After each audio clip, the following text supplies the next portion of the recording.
My name is Elliot Wise. I'm a professor of medieval and Northern Renaissance art history at Brigham Young University. And I'm going to be talking about a late 15th century diptych of Christ carrying the cross and the crucifixion.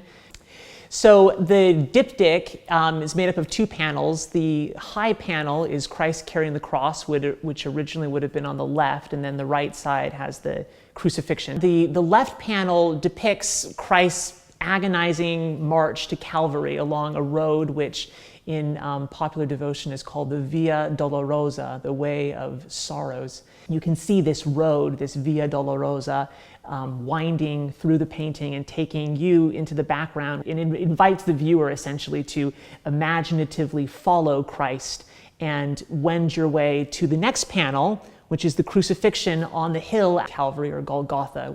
But then when you put them together, what is really surprising and very fascinating is that the figures interact across the frame. So if we start first again with Christ carrying the cross, the figure of Christ has his head tilted back to his mother in the panel, but if you look very closely, his eyes look to the other panel, to his mother, Mary. In the crucifixion, Mary blatantly turns away from the crucified Christ and looks back to the image of her son carrying the Christ in the Christ carrying the cross panel. It's very complicated.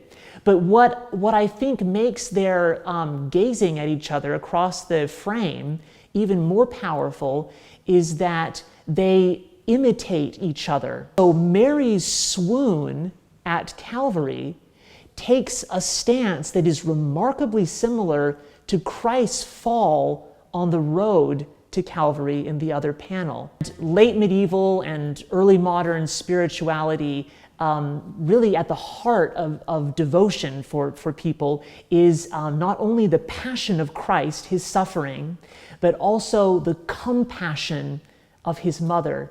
And so the most important interaction within both of these panels and across the panels is between Christ and his mother.